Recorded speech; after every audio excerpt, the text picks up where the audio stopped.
Are you digging up the dirt on your dead? Want to find out how? Hear the latest on new family history sources and websites with interesting and fun guests and experts. Find out what other people have been learning about their ancestors. From kings to thieves, inventors to farmers, nothing that's been discovered should surprise us anymore, but it always does. Find out what we mean. Great family history stories and information are on the way now with Extreme Genes, Family History Radio, and extremegenes.com. Grandpa stole his first buggy in 1892. I met your grandma pig slopping in 46.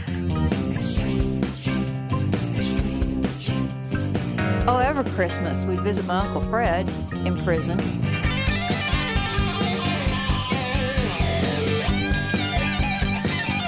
And welcome back. It is Extreme Genes, America's family history show. I am Fisher on the program where we shake your family tree and watch the nuts fall out. Hope you had a great 4th of July weekend. And I got to tell you, we've got a real technology bent that's going on today. And from announcements to guests. In fact, our first guest coming up in about 8 minutes, Thomas MacEntee from Chicago. He's with High Definition Genealogy. He has got his future goggles on and is going to tell you some amazing things about some technology that's going to be coming down the line in the next 5 to 10 years. And if it doesn't sound like the Jetsons to you, well, it sure does to me. It's going to be interesting stuff. Then later in the show, from Raynham, Massachusetts, we're going to talk to Catherine Jackson. Now, Catherine's mother was born in Ireland, moved to Massachusetts, married, had Catherine, and then died when Catherine was only 8 years old. And she wanted to find out things about her, learned that mom had falsified documents concerning her birth, that mom had traveled the world. So she went about a decades-long search that you are not going to believe. It involved DNA. It involved radio appearances and posts on websites back when the internet first came up. And finally, a big payday, and wait till you hear how all this resolved itself. It's great stuff later in the show. But right now, once again, from the New England Historic Genealogical Society, it's my good friend, the chief genealogist, David Allen Lambert. Hi, David. How are you? Hey, Fisher. How are you? Oh, well, I tell you, I didn't have the greatest 4th of July weekend, and I know you didn't either. I mean, what happened with you? Tell everybody. Well, after 27 years, the old family heirloom called the refrigerator decided to give up the ghost. Oh, and you had to spend your weekend looking for one of those. And then I got stung by 3 hornets and then got the stomach flu. So I both. think the refrigerator thing was a little easier to probably deal with. Well, maybe I ate something from your refrigerator. I don't know. But I didn't pack it in ice this time. Darn it, I did something wrong. Well, maybe we should get a redo for our 4th. You've got a lot of news. We've got a lot of big news this week. And starting with our friends at MyHeritage, one of the sponsors of this show. And, you know, we talked to Gilad back in New York with an incredible interview that you're going to hear sometime in the coming weeks. And he has made an announcement today in their company that blows my mind, and it should everybody else's. Listen to this. Absolutely amazing. I mean, I think when people think about searching in genealogy, they always are like, well, I'll put in my name if I don't find a match. Now with MyHeritage's global name translation technology, you can actually put in a name and we'll translate it into Greek, Hebrew, Russian, Ukrainian, and then do the corresponding responses back. So it's amazing. You don't have to think. Yeah, you don't have to speak the language. So, for instance, if it scans maybe a newspaper article in Russian, it will take that, turn it into English for you, and translate the Russian name into its English counterpart. Right, and with their international database, they have like over 6 billion family tree profiles on there already. This is going to start giving people many matches. So if you're a MyHeritage customer, your inbox should be changing very shortly. It is an unbelievable thing that they're doing there, and of course, they've always been known for their technology. So congratulations to them, and this is a game changer. It really is. You know, another exciting thing across the pond, over in Dublin, the National Library of Ireland has released over 400,000 images for free of Catholic parish registers. It's amazing. You'd have to go over to Dublin normally to look at the over 1,000 different Catholic parish records. They ran from the 1740s to the 1880s, but now they're giving it for free. And there's Wow. a reason behind that. Which is? You think about it. You find out where your ancestors in Ireland come from exactly, tourism will increase. So that's what their hope is, that more people will find their heritage, go over there, spend time, maybe go and visit the village where their family came from. So instead of going there wasting your time in a library, which I don't ever think is a waste of time, this gives them a great chance to know where it is beforehand. So Isn't that that's something? exciting news. It is exciting news. And you think about it, how many people in the British Isles have been denied access to records like that over the years for all kinds of different reasons? And now they're saying, oh, the heck with it. Here it is for the world. Come on over and see us. We got to love technology.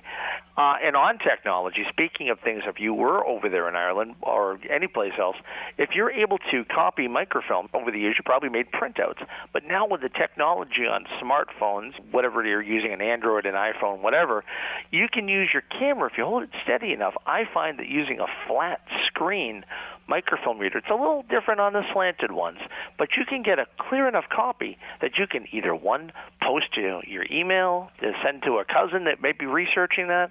Copyright restrictions, of course, take into place, post it to Facebook or some social media, but it's a quicker way of printing it out, going home, putting it on your flatbed scanner, making a copy of it, and then putting it online. So it's one-stop posting. So that's great.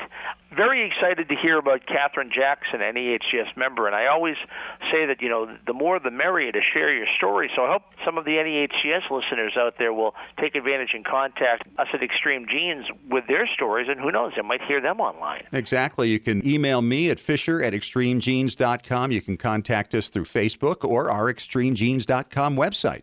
Exactly, and don't forget Twitter. Yep. You can go to the Twitter page, too. The free database from NEHGS this week is kind of the next series of research. It's called the Early New England Family Study Project, and these are sketches that are going to cover New England families from 1641 to 1700. And we've put up a batch of new sketches, and those are going to be free released this week. And don't forget to go to the Extreme Genes Facebook and Twitter pages, or American Ancestors, or DL Genealogist on Twitter, to get all of the hyperlinks you need for any of the things we've talked about. Boy, that is great stuff. All right, David Allen Lambert, he is the chief genealogist for the New England Historic Genealogical Society and American Ancestors. David, always great. We'll talk to you again next week. And have a happy July 11th. It's got to be better than last weekend, I'll tell you. And coming up next, we're going to be talking to our good friend Thomas MacEntee. He is from Chicago. He's with High Definition Genealogy. And this guy has vision about what's coming down the pike with technology and genealogy. Wait till you hear what he's got to say. It's next on Extreme Genes, America's Family History Show.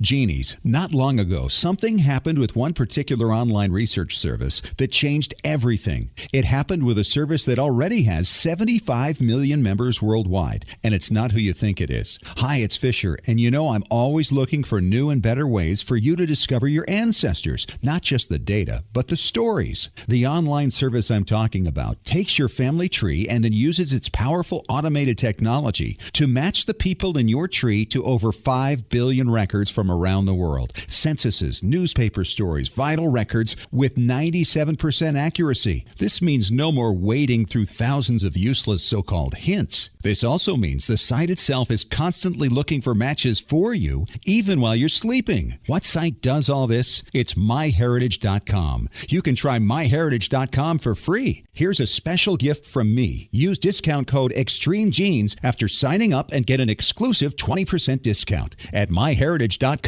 Did you know that Family Search Family Tree is available through a powerful new mobile app experience? That's right. Now you can view, edit, and even add information to ancestors in your family tree whenever and wherever you are. You no longer need to wait to get home or make a date with your computer to view or update your family tree. You can add details to your tree when visiting with family or when capturing details from a trip to the cemetery. You can share new family history discoveries from classroom settings. You can even make the most of your time when waiting for doctor appointments or car repairs. Get started today by downloading the free Family Search Family Tree app to your Apple or Android device. Visit familysearch.org/tree app to get the Family Tree app for free. Exploring and expanding your family tree has never been more convenient. Visit familysearch.org/tree app to download the Family Search Family Tree mobile app today. While we all love diving into the deep end of our gene pool, don't forget about capturing the histories of those who are still with us. Go to Storyworth.com to start your family's story today. Each week, Storyworth.com will email a question to people whose stories you wish to preserve. Questions like, tell us about the day you got engaged, or what do you remember about your grandmother? All they have to do is reply with a story, either by email or by telephone. That story is then forwarded to the family and securely stored in a private online storybook. It doesn't get any simpler. You can enroll up to 6 storytellers for, get this, just $49 a year. You'll get a free 1-month trial, and for a limited time, Extreme Genes listeners get an additional 10% discount at Storyworth.com/ExtremeGenes. That's Storyworth.com/ExtremeGenes. Is your family story worth 13 cents a day? Sign up now at Storyworth.com/ExtremeGenes. Simple, secure, effective. Your story is worth telling.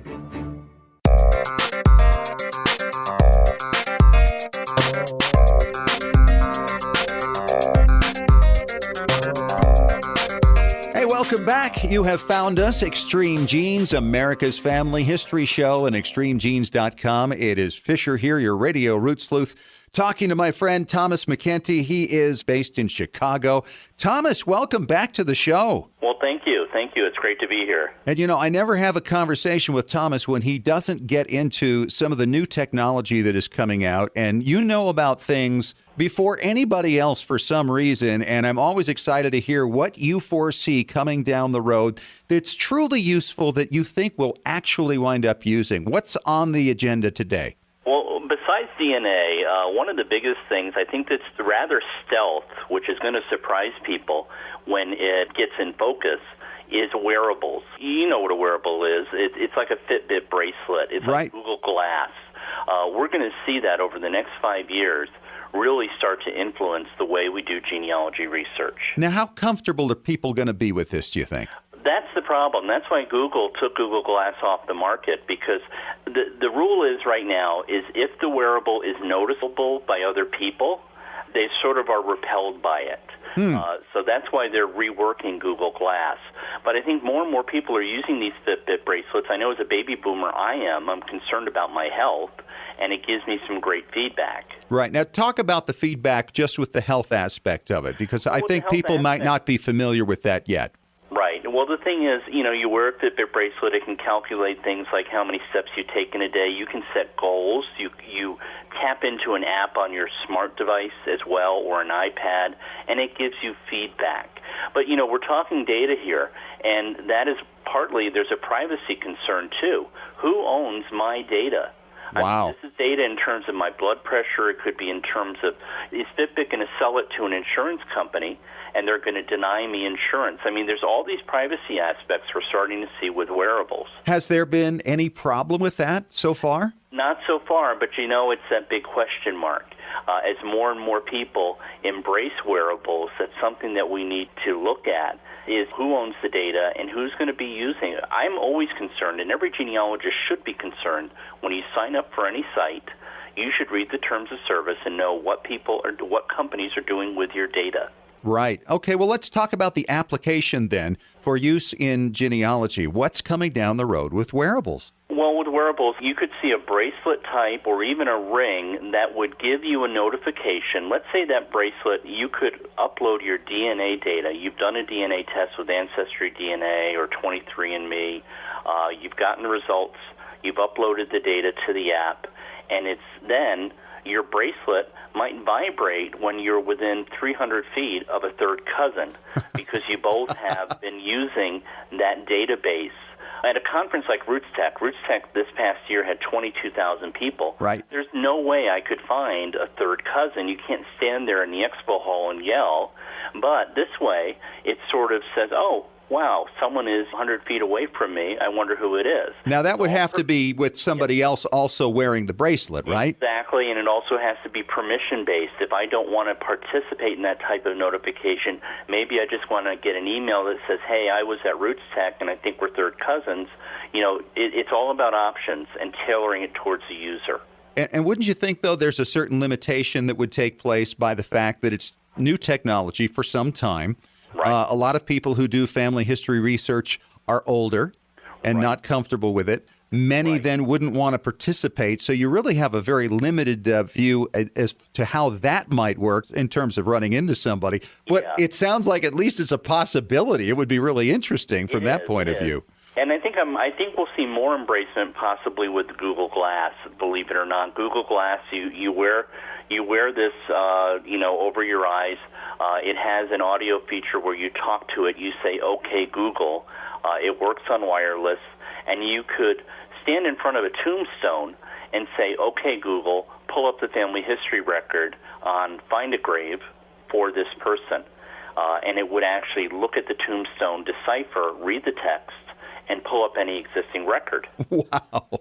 And then you could probably add to the record, right? Well, that's it. Also, what if a record didn't exist on Billion Graves or Find a Grave? You could actually just stand there, and almost like you are a scanner, you would look at the tombstone, and it would add the record. It would take the GPS data, because it knows where you are physically located right then and there, and build a record.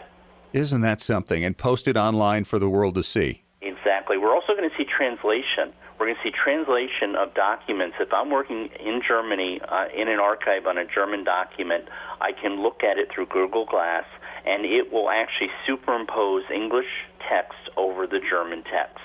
That already exists on Google Glass. Is it adequate enough? I mean, there's so many problems with translations of foreign languages.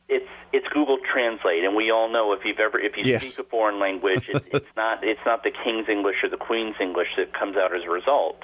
But sometimes when I do research, all I need are those keywords to break through that brick wall. Exactly. Yeah, that's true. I deal with that a lot with German records online, and the German does not translate well at all. Right. French does better.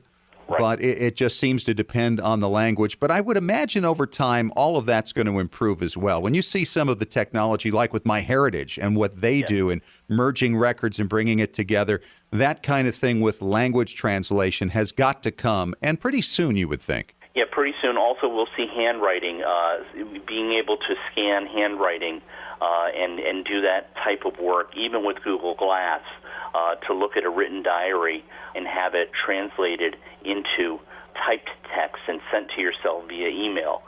And these are tools that are going to be really important because there's a lot of big data coming down the pike. More and more records are coming online, and we need ways to consume them quickly and efficiently. We've certainly heard a lot more about the handwriting software that may be coming down the road the last couple of years. Have you heard anything further on that and progress and who's doing it? Makaba was pursuing it, but of course they were bought out by Find My Past. But it was interesting. There was a German group they were one of the finalists in the Roots Tech Innovator Summit this past year, and they already have, it seems, a very close technology. It's not perfect, but they seem to be one of the leaders in that area. It'll be very interesting when they get to things like the double S's that look like P's. Yeah. And how things like that get sorted out. In fact, I was talking to our friend Fred Moss the other day, and he was saying when he looks for his family, he has to look under indexing for not only Moss, but Mop. Exactly. Right. But the technology is getting better. I know I use Dragon, naturally speaking, dictation, because as I get older, my arthritis on my fingers, I just can't type as quickly as I used to. So I prefer to dictate some of my books, the initial draft. And now, a lot of these applications have learning mode, where when I'm done dictating for a half hour, it will go back and it will learn how I pronounce certain words. So they're smart applications, and so we're seeing that more and more. Isn't that going to be interesting when you combine that with the millions of records, the billions of pages that are going to be coming out over the next 5 to 10 years, how this is all going to come together? Exactly. Absolutely. As I think Jeff Rasmussen at Legacy Family Tree says, it's the best time to be in genealogy right now. Right now. That's it. I was thinking to myself, I've done this for over 30 years, and yet if I had started just 7 or 8 years ago, I'd probably have everything I already have. Exactly. And sometimes I don't want to seem like the grouchy old man who says, you kids get off of my lawn. But when I talk to newer genealogists that have only been in the sphere for 5 years, they don't know anything about sound decks or how we used to look up records. And I think that they're very lucky. Yeah, they're very fortunate that way. I wouldn't trade in the experiences from the past, but you certainly can't go and say, well, we had it better back then when we had to work so hard. Right. I had to walk 5 miles and go up and down 2 hills to go get a census sheet. Yeah, Well, we did actually in some cases. It's just the way it was. We're talking to Thomas MacEntee, and Thomas, you've got an event, a course coming up here this fall that I'm very intrigued by. Tell people about this. Yeah, I've been running every quarter, every 13 weeks. I've been running something called the Genealogy Do-Over. And it's for people like you and me that have been doing genealogy for 10, 20, 30 years, but, we weren't using things like citing sources. We weren't following certain standards. We maybe were name collectors because that's what everyone did. Right. So in a way, this is a reset button. It's a reset button for your genealogy research. It's kind of radical. Basically, you start off by setting everything you've done for all those years aside. And I don't mean you get rid of it. I mean you put it aside, and you start with yourself. Now, isn't that what we say as educators? Yeah. When a newcomer says, how do I start in genealogy? We always say, sit down and start with what you know, start with yourself. So it's a 13-week program that starts with your own information and then goes from there. And this would be a fabulous thing if somebody was thinking of joining an organization like SAR, DAR, Mayflower Society, because every generation has to be proven to a certain standard. And that sounds like a great way to go. How can people find out more about that, Tom? It actually has its own URL. It's just called it's called Genealogy Do-Over, www.genealogydover.com, or they can go to geneabloggers.com and they can find more information. And it's such a great idea because there's so many loose ends that people who started years ago. I'm still cleaning up mine from back in the 80s. Because when you start, you don't think about that stuff. Somebody else said it must be right, and you repeat it, and then you go back later and you find out, there's a problem here. Yeah. Thomas, thank you so much for coming on. Great talking to you, and I appreciate your vision. And let's talk again about the course in September. Great. Thank you. All right, Thomas MacEntee. And coming up next, we'll talk to a woman whose mother came from Ireland and passed when our listener was only 8 years old. What a journey to discover her mother's past and listen to the surprises all along the way. It's all coming up next in 5 minutes on Extreme Genes, America's Family History Show.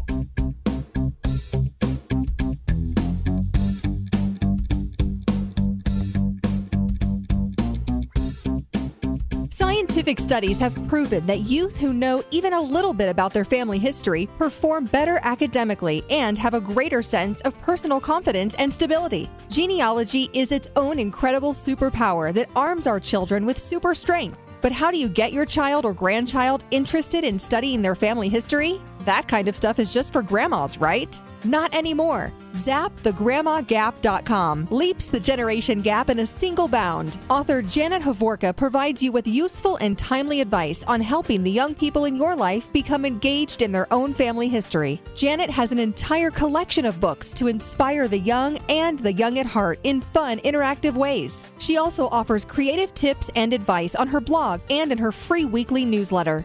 Stop by ZapTheGrandmaGap.com today to sign up for Janet's free email newsletter with 52 weeks of easy tips, free downloads, and order your set of resource books and workbooks.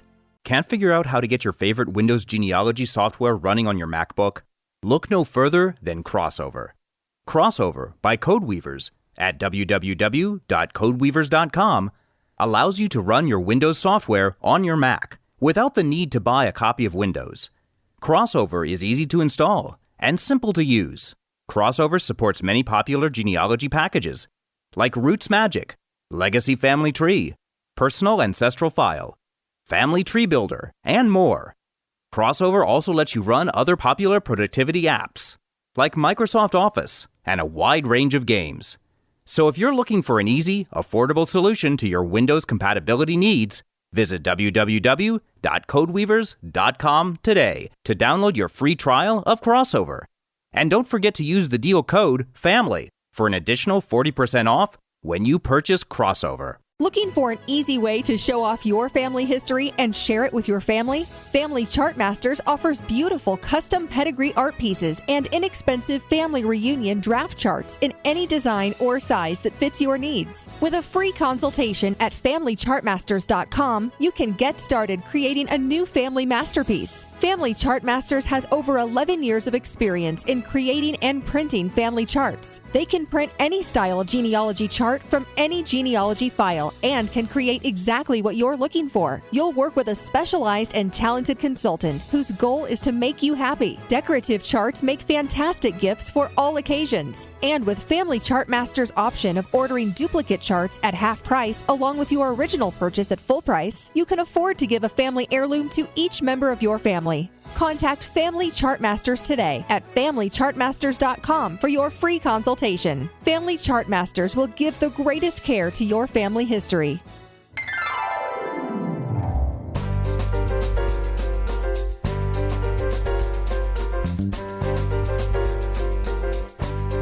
And welcome back to Extreme Genes, America's Family History Show. It is Fisher here, the Radio Root Sleuth, and always excited to hear from listeners that have a story, especially those who have gone to incredible lengths to find what they were looking for, and this person certainly fits that bill. Her name is Catherine Jackson. She's in Raynham, Massachusetts. Hi, Catherine. How are you? Welcome to the show. I'm well. How are you? Thank you so much. Awesome. Well, tell us about this now. You've got quite a tale back there. You have a very mysterious mother. Tell us about her. I do.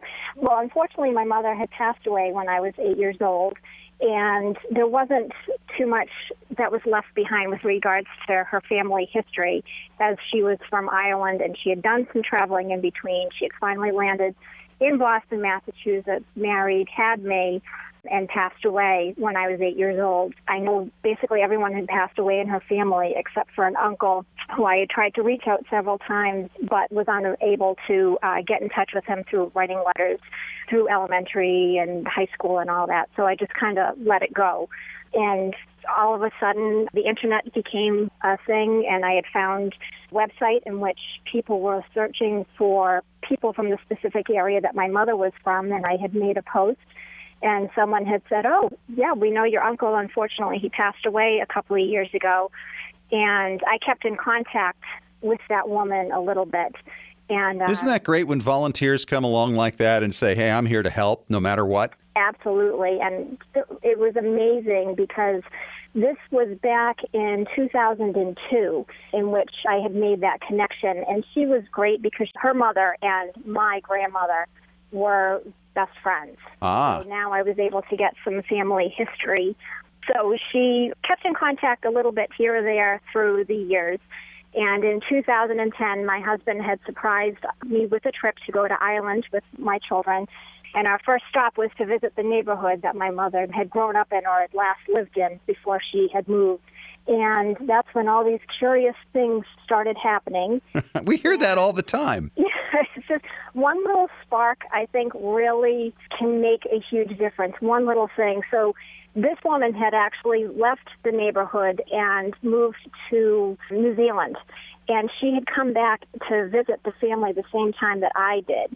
So I hadn't been back in like 35, 36 years, and she hadn't been back in 12. And this is when she was impelled to contact me and said, give me your phone number. And she called me, and basically we went through a whole bunch of stuff. And she said, I just want to let you know that your mother had another daughter. Oh. She lives in England. And, you know, I was sitting down, and I'm like, what? You know. It's a good thing you were, Catherine. I know. It was, and you know, it was just a magical electric shock, and I was just like, I need to find her. I need to find her. She said someone in the family had her contact information because she had left it trying to search for my mother 10 years prior. But she was very discreet about it, not wanting to hurt anyone or whatever, because now we're dealing with families being established. Right. And, yes. And that's the tricky part of all of these things. Absolutely. You don't want to hurt anybody, but you want to know two things. Who am I, and are there any medical concerns? Right. Those are the two issues that really make who you are, and you just want to be able to find out. And hopefully you'll be able to connect. So, again, through more curious circumstances, and England is great because they have everything right there. The records are available, and they just have to have a mediator. So when my mother passed away, she had 3 or 4 pieces of paper that she had tucked away in her closet. And one day when I was a teenager cleaning it out, I found them. And it was actually falsified birth certificates and a visa application. And on that visa application, that's what I ran to get after this phone call with the woman. And it said where she lived in England after she left Ireland when she was 23 years old. Okay. Which would be when she had my sister around that time. So I went on to find mypast.ie, and there I found the birth record for my sister, but it didn't give the adoptive information. It just gives that there's a birth of a child to my mother, but I can't access that record. Right. So I ended up Googling all the adoption agencies in the area and in England, in the area, and in Ireland. And 3 days later, I got an email back. Dear Catherine, you'd be pleased to know we've positively identified your sister's adoption paperwork. And here I am at 40 years old finding out I have a sister for the first time. Oh, where did it go from there? So luckily, the woman who had told me that I had a sister in New Zealand was able to get in touch with her brother. And her brother the whole time had used the piece of paper that my sister had left with her identification information as a bookmark in his travel journal. And he pulled it out like he had it yesterday. So I spoke to my sister for the first time on October 10th of 2010, 10-10-10. Did she know about you? She, as it turned out, did know about me because she had hired a genealogist in Ireland to try to trace her family. And she did locate my mother and did find out that she had lived in Boston. And my sister actually had the one thing that I never had, which was my mother's death certificate. Ah. So she was always about 6 months behind in trying to be able to reach me by sending letters. Again, being very polite and nice in the letter, just trying to find information without leading to the fact that there was an adoption. Right. At some point. That had to please you, though, to know that you've got a sensitive sister there. You know what? For me, not knowing a mother or having a family per se on my mother's side, not having the mother there, to actually find out that you have this sister who, when her adoptive parents had both passed away, that's when she initiated her search. So she was frustrated that things weren't going anywhere because she was hitting dead ends and not getting the responses that she wanted. So all of a sudden to one day pick up the answering machine and find out that here's this woman leaving this crazy, very pertinent voicemail. Yes. With regards to everything. And, to answer all of her questions the best that I could. And she had a slew of them, which was great. So to be able to answer all that. And then from there, we went on to the journey because, as I told you, my mother's birth certificate was also falsified because she was adopted. Were you ever able to find where she was from? I was able, through housing records, kind of being a little bit persistent, especially if you don't live in Ireland. A lot of people are very interested in Ireland in helping people out. In Ireland, especially Dublin, where my mother was from, everyone knows somebody. And then they know somebody who knows somebody. Wow. So many people reached out when I started posting on different websites for information. So from there, actually, one woman directed me to go on to Joe Duffy on RTE. And luckily, after I'd given my family scenario, the information and the family names, one of my mother's adoptive family, it would have been her cousin, was listening. Wow. And so you were on the radio there? Yep, and I was quite nervous. Well, you're not today, right? Yeah, not today. I've become a veteran now. And she was listening, and she called in and said, I know her. That's my person. And they gave me her phone number, and I called her. And because I had already was able to find birth records and marriage records, I was able to validate the information that she was telling me, knowing that, yes, this was the family. And she had the first photograph and only photograph that I have of my mother at age 8. So that was just amazing to see. It was a family photo. and the Irish Archives, touching base with them and going there. I was able to get the information of my mother. She contracted TB from living in the tenement houses. So they gave me the admission date, the discharge date. So we were able to kind of do the chronology of her life to find out when it was, in fact, that she had left Ireland to go to England, doubled with the visa application, and her steps that she took through everything. So she left England to go to Australia, and from there I had written to Australia to get her immigration paperwork, and it was 26 pages of everything about her. And in there, that's when I was able to find out when my mother found out when she was adopted. Catherine, you are a great example of why you never give up, and you have to keep pushing it and look under every rock. And you know what? There is a rock out there somewhere to look under that has exactly what you're looking for when all those weird things start happening, right? Absolutely. I think it's just being persistent and not taking no for an answer, because there's a yes somewhere. It's just finding out where it is. Are you having a great relationship with your sister? We talk every day. We text every day, FaceTime. It's been very fulfilling, and it's filled a big void in both of our lives. Congratulations. That's so exciting. Thanks for coming on Extreme Genes. I appreciate it. Thank you so much.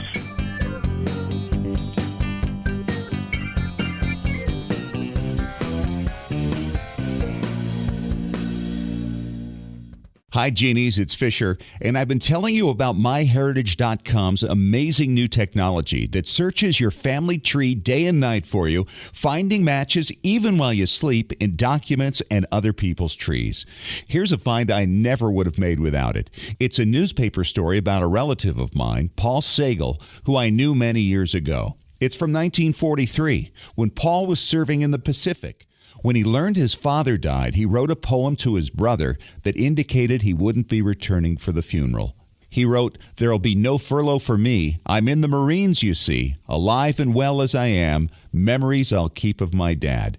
Then the newspaper editor added, "These are all the sentiments that will win this war. There are treasures like this one waiting for you now. Put MyHeritage.com's superb technology to work for you with a 20% discount. Just enter the one-word promo code EXTREMEGENES. MyHeritage.com is the next big thing. While we all love diving into the deep end of our gene pool, don't forget about capturing the histories of those who are still with us. Go to StoryWorth.com to start your family's story today. Each week, StoryWorth.com will email a question to people whose stories you wish to preserve. Questions like, tell us about the day you got engaged, or what do you remember about your grandmother? All they have to do is reply with a story, either by email or by telephone. That story is then forwarded to the family and securely stored in a private online storybook. It doesn't get any simpler. You can enroll up to 6 storytellers for, get this, just $49 a year. You'll get a free 1-month trial, and for a limited time, Extreme Genes listeners get an additional 10% discount at StoryWorth.com/ExtremeGenes. That's StoryWorth.com/ExtremeGenes. Is your family story worth 13 cents a day? Sign up now at StoryWorth.com/ExtremeGenes. Simple, secure, effective. Your story is worth telling. Did you know that Family Search Family Tree is available through a powerful new mobile app experience? That's right. Now you can view, edit, and even add information to ancestors in your family tree whenever and wherever you are. You no longer need to wait to get home or make a date with your computer to view or update your family tree. You can add details to your tree when visiting with family or when capturing details from a trip to the cemetery. You can share new family history discoveries from classroom settings. You can even make the most of your time when waiting for doctor appointments or car repairs. Get started today by downloading the free Family Search Family Tree app to your Apple or Android device. Visit familysearch.org/tree app to get the Family Tree app for free. Exploring and expanding your family tree has never been more convenient. Visit familysearch.org/tree app to download the Family Search Family Tree mobile app today.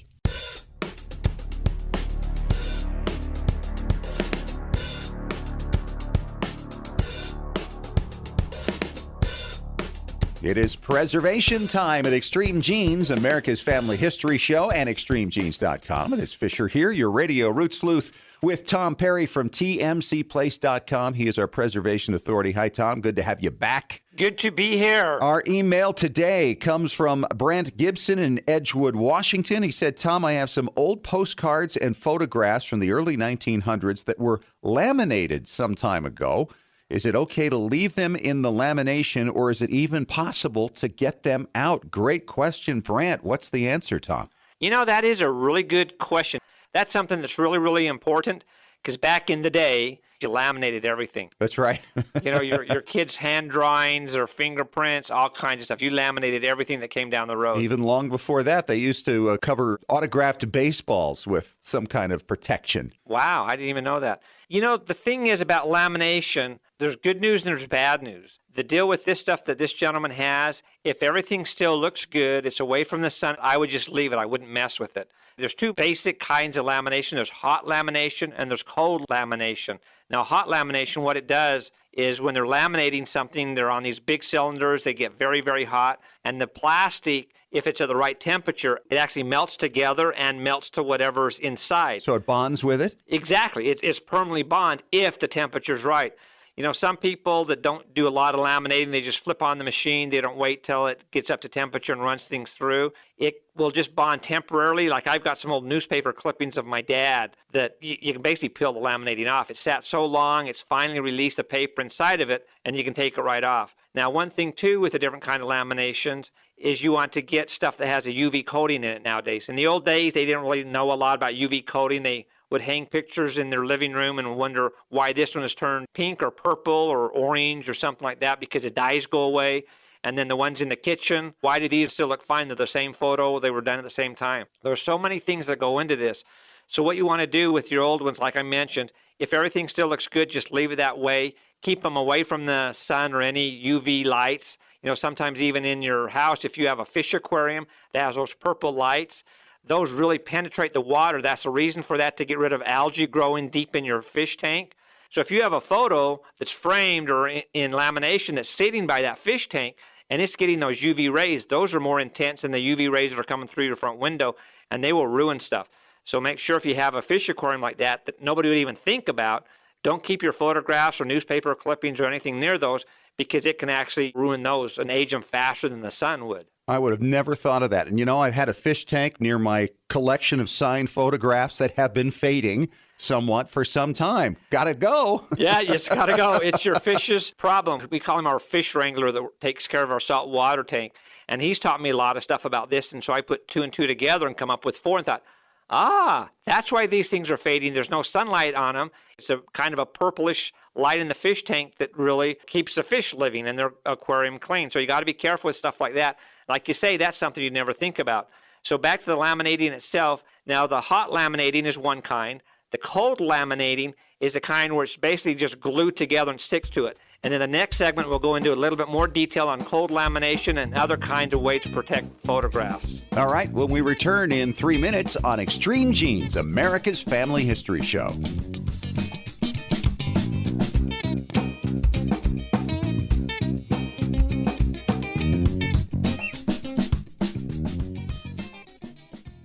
Looking for an easy way to show off your family history and share it with your family? Family Chartmasters offers beautiful custom pedigree art pieces and inexpensive family reunion draft charts in any design or size that fits your needs. With a free consultation at FamilyChartmasters.com, you can get started creating a new family masterpiece. Family Chartmasters has over 11 years of experience in creating and printing family charts. They can print any style of genealogy chart from any genealogy file and can create exactly what you're looking for. You'll work with a specialized and talented consultant whose goal is to make you happy. Decorative charts make fantastic gifts for all occasions. And with Family Chartmasters' option of ordering duplicate charts at half price along with your original purchase at full price, you can afford to give a family heirloom to each member of your family. Contact Family Chartmasters today at FamilyChartmasters.com for your free consultation. Family Chartmasters will give the greatest care to your family history. When was the last time you heard your grandmother's voice or saw your family enjoying life back in the 1950s or 60s? If the reason is you haven't known what to do with your old recordings, videos, and films, here's your answer. The Multimedia Center in Salt Lake City. We brought in a video project to the Multimedia Center, and overnight they duplicated it to DVD so we could meet our deadline. The Multimedia Center, 2870 East, 3300 South, Salt Lake City. Open Monday through Friday, 10 to 6. Call 801-483-1717 or go to transferduplication.com. Can't figure out how to get your favorite Windows genealogy software running on your MacBook? Look no further than Crossover. Crossover by Codeweavers at www.codeweavers.com allows you to run your Windows software on your Mac without the need to buy a copy of Windows. Crossover is easy to install and simple to use. Crossover supports many popular genealogy packages like Roots Magic, Legacy Family Tree, Personal Ancestral File, Family Tree Builder, and more. Crossover also lets you run other popular productivity apps like Microsoft Office and a wide range of games. So if you're looking for an easy, affordable solution to your Windows compatibility needs, visit www.codeweavers.com today to download your free trial of Crossover. And don't forget to use the deal code FAMILY for an additional 40% off when you purchase Crossover. Scientific studies have proven that youth who know even a little bit about their family history perform better academically and have a greater sense of personal confidence and stability. Genealogy is its own incredible superpower that arms our children with super strength. But how do you get your child or grandchild interested in studying their family history? That kind of stuff is just for grandmas, right? Not anymore. ZapTheGrandmaGap.com leaps the generation gap in a single bound. Author Janet Havorka provides you with useful and timely advice on helping the young people in your life become engaged in their own family history. Janet has an entire collection of books to inspire the young and the young at heart in fun, interactive ways. She also offers creative tips and advice on her blog and in her free weekly newsletter. Stop by ZapTheGrandmaGap.com today to sign up for Janet's free email newsletter with 52 weeks of easy tips, free downloads, and order your set of resource books and workbooks.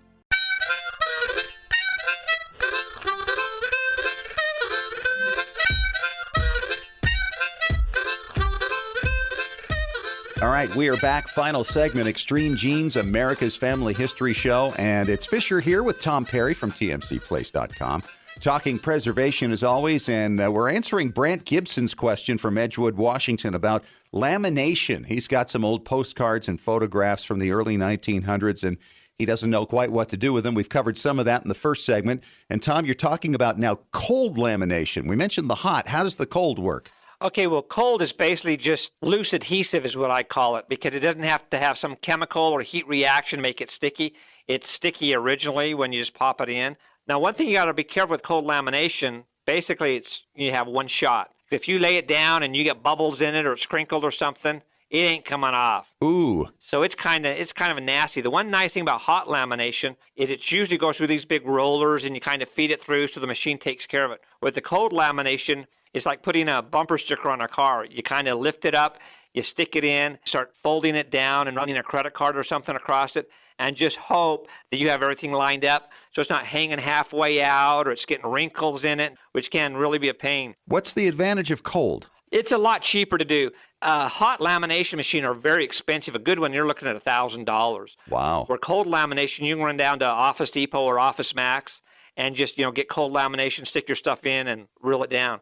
Now, you want to be careful. You always want to check on the grade of the lamination, if it has UV protection built into it, and things like this. If you're going to go the inexpensive way and you want to do the cold lamination, what I would suggest is when you buy the sheets, they're usually hinged at the top. I don't like those kind because it's easier to mess up.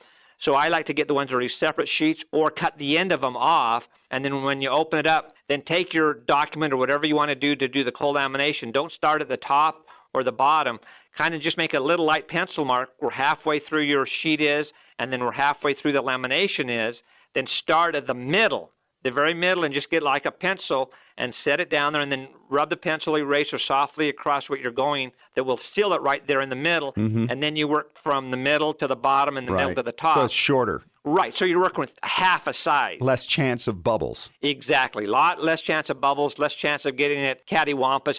In fact, we actually call it hinging in the business. Like we do vinyl signs for people, also for family reunions and such. And whenever we put a sticker on a window or on a door or anything, we start at the middle and work up and down, because instead of working with a 10-foot thing, it cuts it down into half. So is there acid in these laminates? There can be. Most of them don't have acids in them.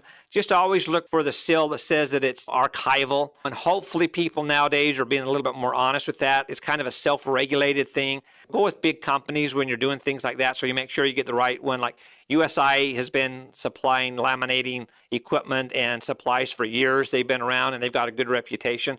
So just read it, see what it is. And it's the same thing. More is not better.